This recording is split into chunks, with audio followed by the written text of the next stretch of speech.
welcome back to Building with the Boys. We have now got issue 8 of Hachette's Build the Titanic, and we are going to be adding some winches to the forecastle and a few other little details to it. We are also going to be installing the top strip of the portside bow. Now, there's concerns with this one because there's supposed to be a yellow strip, gold strip, bronze strip, whatever colour it was, that runs along the entire length of the Titanic. It's not on this white piece. Now, what I'm going to do is I'm going to put it together, have a look at it, and see if we can figure out what they're going to do.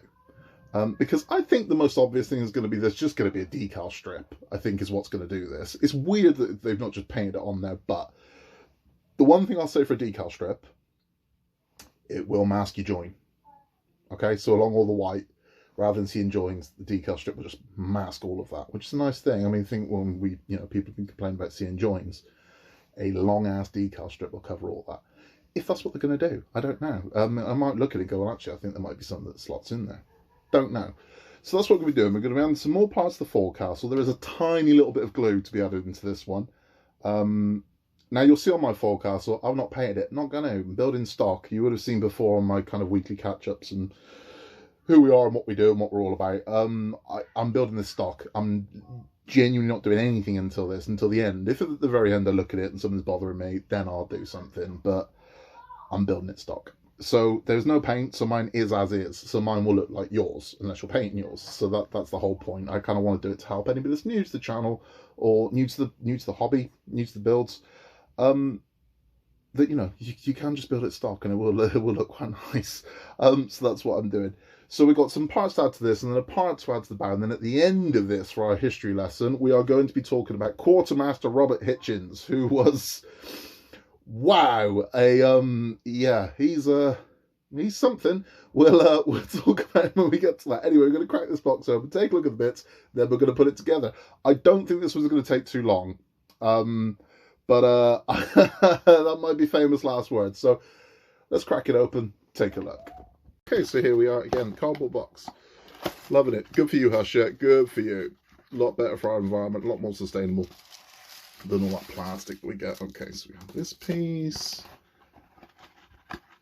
For real? Oh, okay. This one. Panic then. Right, so what's in here? In here we have, okay, I get what that is. That's going to be a stand for the bow. We have all of our, not loads, we have these little pieces that are going to go on the forecastle in here. Got some screws. I'd like to see these bags disappear. If they could put these in little paper envelopes instead, I'd prefer that, because again, it's lovely they're doing this for sustainability, but then you're throwing in single-use plastic bags, which, not great. And then we have, this is the last piece we'll be fitting, and this is going to go onto our hull. There we go. We've got some white. I'm going to start breaking these colours up now. And that's nice. I think that's going to look really sweet when that's on. But we're not going to come to that yet. What we're going to do is going to bring over our forecastle, which we made way back in December last year. Now, again, I've not done anything to this. You can see mine isn't peeling up. There was this big concern, oh, it's going to peel, it's going to peel. No, this has been in the box. I've not done anything to this since then. Mine has stuck fast. There is no bowing, nothing like that. It's not peeling at all. It's not coming away from the sides. I don't know what to tell you. I mean, again, if you want to glue this stuff down, glue it down. There's no harm in, giving it a bit of extra oomph. But mine's fine. Mine's okay. And yeah, I mean, Christ, we built this 4 months ago, and yeah, mine's okay. I don't know what to tell you. So what we're gonna do is we're gonna have a look at the instructions. We're gonna get into it, and we're gonna start adding parts to our forecastle. And this thing's really going to start coming to life. Okay, so the first thing we're going to do is we are going to install 2 winches, and these are the winch pieces. There we go. Okay. I don't think we need the tweezers to do this, he says. They are going to go here. Yep. And here. So those are our 2 winches in. Next thing we're going to do is we're going to test fit this first. So this piece is going to sit over the top of those and into there, and then we're going to line those 2 holes up there, and that's what's going to happen. Now what we're going to do is this is actually going to be screwed in from behind here, but it is advising we put a little touch of glue on the underside of here and here just to hold that in place. So I'm going to add some glue to this. I'll do that off camera, and then when we come back, we'll line it up and take a look at what it looks like. So that is now glued in place. Now that would hold, but for boots and braces, we are going to do exactly as they advise, and that is we are going to put in a single CP screw into the back here. Now again, because we go in plastic into plastic, we don't need to mess around with oil or anything like that. So it is a single CP screw, and it's going to go in here. So let's get that in.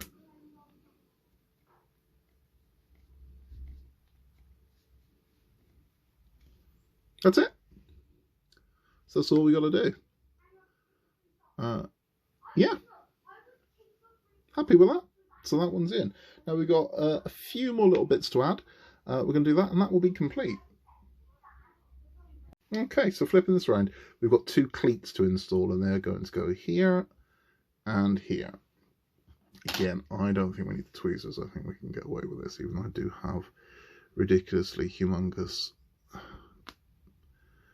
sausagey fingers.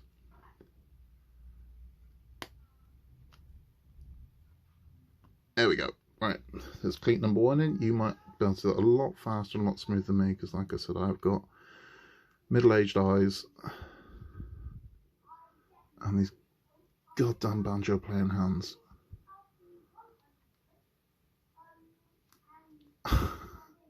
I'm making a meal out of this. There we go. Right. So those are our cleats in. Now, I'm definitely going to have to tweezer this one because you probably can't see this on film, but the next two parts are going in two very little holes here and here. So I'm tempted to take these out to do that because, yeah, my ancient eyes are not going to have fun with that. So I'm going to do that one off camera. I'll show you what they look like. So there we are. These are very, very, very tiny pieces have just been added to this.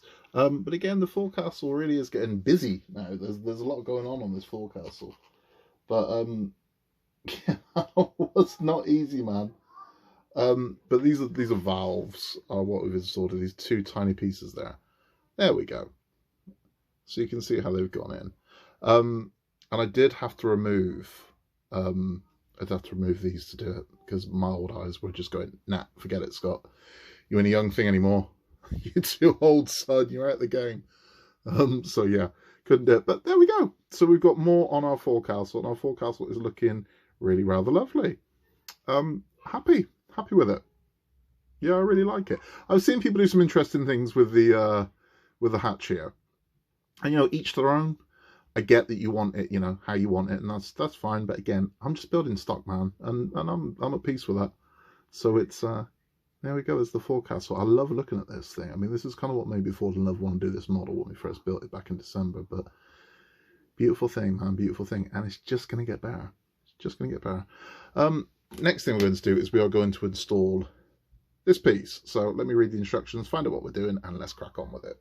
So what we're going to do is quite simple. Now this piece that we installed from the last issue, we're going to take our white piece here, and it's going to sit along the top here. Now I understand the yellow line concern because there should be a yellow line running in between these two. Now, I can't see there being a piece that does that. So it's got to be a decal. I would imagine it must be a decal that runs along these. Who knows? Who knows? Who knows? Let's worry about that when we get to it, or when we don't get to it, more likely. And then we'll fix it. You know, because I mean, in the very unlikely event they've forgotten it, which I'm sure they haven't, we can rebuild it. We have the technology. So let's not panic too much. Okay, so we're holding this in place with two BP screws, and they are going to go in here.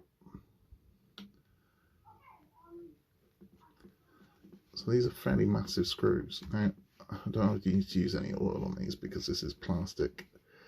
It's going into, so it's kind of finding its way. It's just tight, but again, I prefer, it's reassuring, man, when a screw is tight. It's when they're loose, that's when it makes me uneasy. If something goes in too easy, I'm thinking, yeah, if it went in too easy, it's going to come out too easy.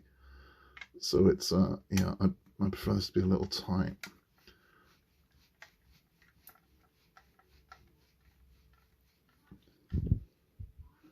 And that is it. So there we have our strip in place. I like it. Now, we're not going to be using this part because we're not bolting this, we're still not bolting this together, but that is coming. It's not coming the next one, I don't think. I think it's coming the one after that. But what will happen, one would imagine, is that it will sit in there like that. Now, if I let this go, it's just going to fall apart. But that's what's going to happen there. So that's what this is going to be used for, to hold this in place. Will it fall apart? Yes, well, it will very loosely stay together. But that's what we're looking at. And there we go. There's our forecastle popping in there. And we're getting an idea of exactly what's going on. I apologise for the excess noise. The family are playing Monopoly, which is inevitably going to end in a fight very soon. And speaking of fights, let's talk about Robert Hitchens.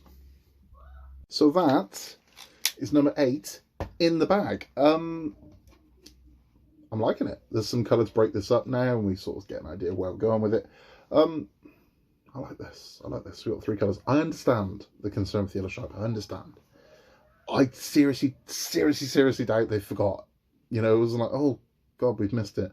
There's got to be something we're doing with it. I don't know what, but there's got to be something. Be it a decal, be it a sticker, be it a water transfer, be it, I don't know. But I mean, look, worst case scenario, we'll paint it on, won't we? We'll paint it on, we'll make it work, won't we? You know?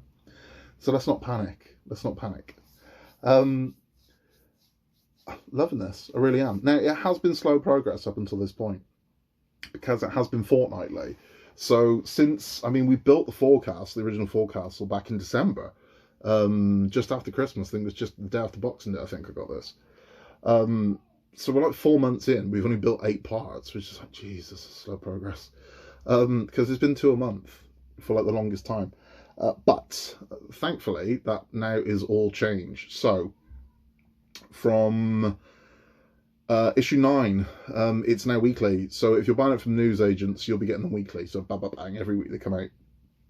I'm still buying mine through subscription, so I'll get 4 a month. So on my next delivery, instead of getting 2, I'm going to get 4. So we're going to start picking up some speed now. Now, I do kind of know what's coming in the next ones, because they have got descriptions on the Hachette website of what's coming next. And we're going a bit, you know, all over the joint. So we're building a funnel soon. I believe in part 9, I think we are putting together the parts of the bow. I believe we screw those together finally in part 9. I can actually have a look. There's the, it shows us what's coming in the next one, so I can show you that. So in part 9, it tells us we are getting cleats, spacers, and a joining panel for the assembly of the bow. So yeah, it would suggest we're either going to assemble it or nearly assemble it. So those are the parts that are coming. Now, because it says cleats, that means there's obviously going to be a bit more for the forecastle.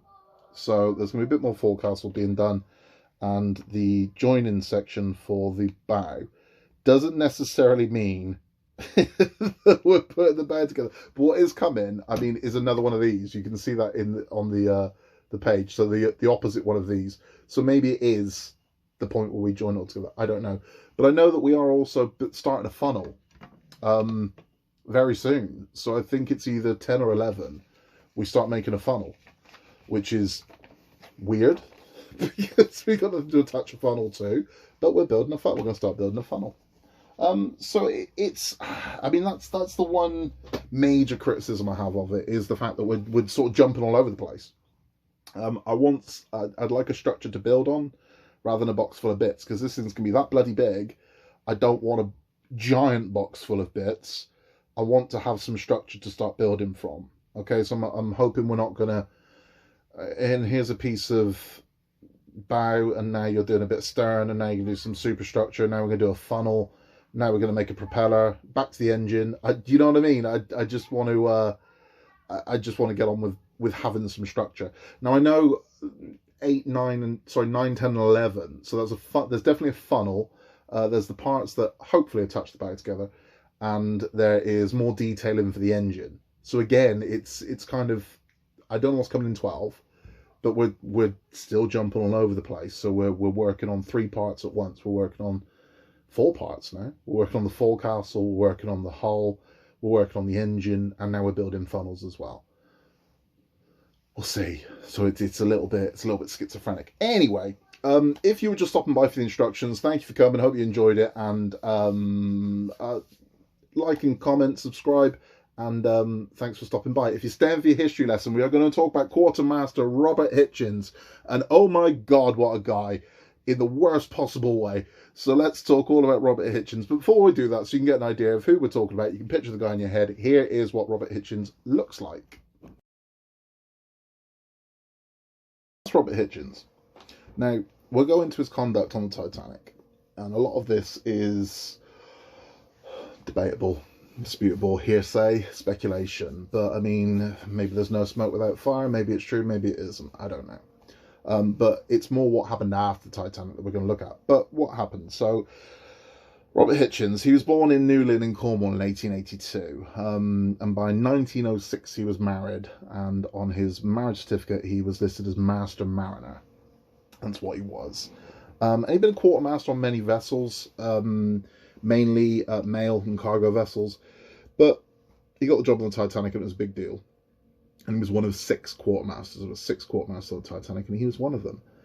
And he was at the wheel when the Titanic hit the iceberg. Now, it is not his fault the Titanic hit the iceberg, okay? But he unfortunately picked up the moniker of the man that sank the Titanic, unfairly. Because it didn't matter who was behind the wheel that night, it was hitting the iceberg. It was. I mean, ultimately, the person responsible for the Titanic hitting the iceberg is the captain. That's it. He's in charge. It's his vessel. He's responsible. It's that simple. So Hitchens rather unfairly got dubbed as the man that sank the Titanic, and that haunted him, which I think is what caused him to become what he became in later life. So he got the call to hard starboard, and he swung the wheel as far as it would go. So that's all he could do. There was nothing else he could do. It's not like he could slam the brakes on an ocean liner. He swung the wheel as far as he could and turned it as far as he could. And that's what happened. But he kind of got blamed for being the man that sank the Titanic because he was at the wheel. It's unfair, but it's what happened. He remained at the wheel. At 12:23, he was relieved by Quartermaster Perkins, who basically said, "That'll do with the wheel, lads. Let's get the boats out." 12:55, he was one of the first ones off. He was on lifeboat 6, which again we discussed. The last one was criminally undermanned. There was only 36 passengers in there. It should never have left. It should never have left. I mean, there was room for a lot more passengers on that boat. It shouldn't have gone anywhere, but it did. And Hitchens got into it with Maggie Brown, who was known as Simple Molly Brown. We discussed that in the last episode, where she wanted to go back and he didn't want to. Now, I understand his point completely, that the concern was that they could have capsized his boat. I get it. But funnily enough, the main accusations against Hitchens didn't come from Maggie Brown and Molly Brown. They weren't from her at all. Again, that's myth. All she really said was he wouldn't turn back, which I think is understandable. The main accusations against him came from a Mrs. Mayer, who was in his lifeboat, and she said that he was wrapping himself in blankets, he was swearing a lot, which back in the day in front of ladies, absolutely not, and he was drinking all the whiskey. Now, he denies this, and he denies this in his testimony. He brings up these accusations, and he says, "Oh, that's not true." Other people said it was. He said it wasn't. I think there were 4 or 5 ladies said that's exactly what was happening, and he said it wasn't. Now, that was a day where a man's word carried a lot more weight than a woman's. Was it true? I don't know, but the reality of it is 4 or 5 people said that's what was happening. 1 said that it wasn't. Doesn't it? I mean, it's someone's word against somebody else's word, but these are the facts as they were reported. This is what was reported at the time. So the facts are, that's what these ladies said. It doesn't mean that it's true, but the facts are, these are what these ladies alleged. Maggie Brown, Molly Brown, didn't say that. She didn't say that he was wrapped in blankets and drinking whiskey at all. So who knows? Because you've got 3 versions of events there. You've got Molly Brown's, which is basically saying he wouldn't turn back, which understandable. You got Hitchens, who is making out like he was some angel on board this thing. And then you've got 5 women all saying that he was getting pissed up, wrapped in blankets and swearing. Who knows? Who knows? We'll never know, basically. We'll never know. Um, he was heavily involved in all the Titanic inquiries. So he had to take part in the Titanic inquiry in America. He had to take part in the Titanic inquiry in London, where they put 597 questions to him, if you can believe that. 597 questions. And he wasn't found of any wrongdoing because he didn't do anything wrong. He didn't. I mean, it's questionable. His actions, his demeanour were questionable, but legally he did anything wrong? No. He followed orders. But let's face it, and let's be honest, a lot of terrible things have been done by men who were just following orders. I mean, he was scared, right? So he was scared and wanted to survive. But again, this is not my issue with Robert Hitchens. It's not anyone's issue with Robert Hitchens, I don't think. I can understand. I can see the logic in we're not going back. They will pull the boat over and we're all doomed. Get it, right? Fine. So after the Titanic, finding work was hard because, again, he was known as the man that sank the Titanic. And there's a claim that he was the harbour master at Cape Town. But research has shown that he never held any title anywhere near that senior. There is no evidence at all that he was ever a harbour master at Cape Town. None. None at all. No documentation. There's plenty of documentation on people that were harbour masters in Cape Town. None that suggests that he was. So I don't doubt he was there, but he certainly wasn't anything as senior as a harbour master. That never happened. Never happened. He did serve in World War One. He served in the Naval Reserves. And he was shown to have had good character. They said of his record that he had good character, conducted himself well, and again, this thing is like, so what's wrong with Robert Hitchens? Well, it all starts to go a bit pear-shaped in the 1920s. So in the 1920s, after World War One, he returns home to Torquay, and he buys a motorboat called the Queen Mary. And he buys it from a man called Frederick George Henry Henley, who was commonly known as Harry. Now, Harry was a bit of a geezer, and he'd had fallen out with a couple of other fishermen, lost his licence. So as a result of that, he had a boat to sell, and a knockdown price as well. So he sold the boat for 160 quid to Hitchens. And Hitchens didn't have 160 quid. Hitchens didn't have any money. So Harry agreed to take 100 quid for the boat up front, and he'd have to pay the next 60 off over the next 2 years. Once the boat started to make money for him, you give me the other 60 back. Seems fair enough. So Hitchens takes that loan for £100, gives Harry the money. But unfortunately, because it's a slow year, in his first year, he can't pay back the £100 loan. He can only pay back 50 of it. So the boat was seized to pay the debt. So he's just down 50 quid and he's lost the boat, and he still owes Harry 60 quid and the bank still owed 50 quid. They've got his boat. So it's not going great for him. By 1931, his wife had left him and took the kids. And he started drinking heavily because he couldn't find work. He was unemployed for over a year, couldn't find work, and he was smashing the booze. So he's lost his boat, he's in a lot of debt, lost his wife, lost his kids, and he's drunk at this point. So much so that by 1933, he's decided that the solution to all of these problems is to kill Harry, who sold him the boat, because somehow Harry selling him the boat is why he's currently an unemployed drunk, which isn't the truth at all. The reason why he's unemployed drunk is because he had a bad season, he made a bad investment, and his way of dealing with it was to get pissed. So that's what happened. I mean, that's very narcissistic behaviour. I'm going to blame someone that sold me a boat for my bad choices, but that's what he decided, and he was serious about it. So he purchased a revolver for £5 on his travels, and on the 12th of November 1933 travelled to Torquay, and he stopped in a pub and he started drinking with an old friend of his called Tom Holden. And he said to Tom Holden testified this in court, "I've come to do Henley and myself." So his plan was, I'm going to kill Henley and then I'm going to kill myself. So he carries on drinking. By 6 p.m. that night, well drunk, he pulls the revolver out in the bar, and he's told, "Put it away, you fool."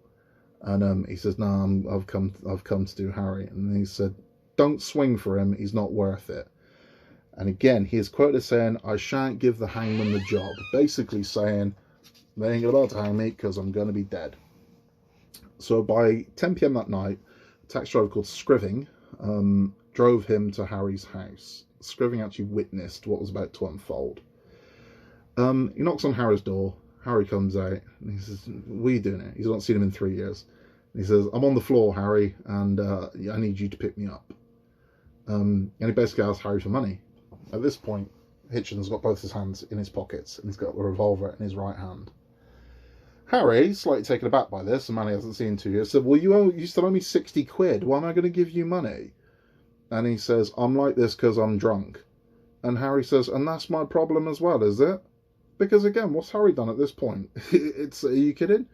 And he said, "So is this my problem? You're drunk?" He said, "You owe me 60 quid. And he said, "You've been nothing but a rogue and a scamp to me, and I'll have nothing to do with you."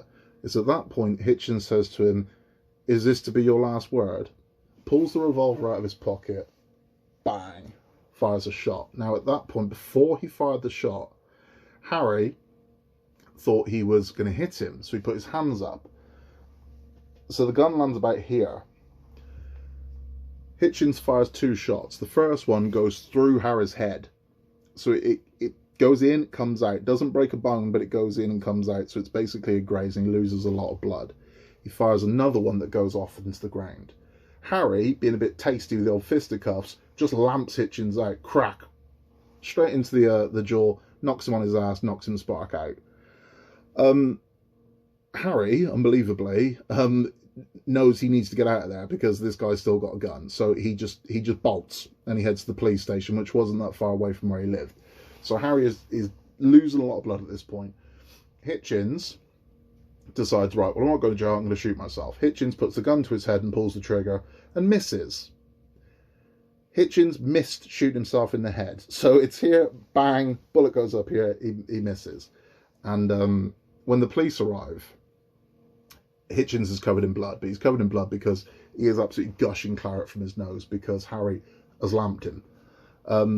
He tried to get up and chase Harry after it, but he was proper rocked and also pissed out of his head, so just fell over, and that's when he decided to take his own life. Now, I mean, he must have bottomed out at that point to get to this stage, but my Christ, what an escalation!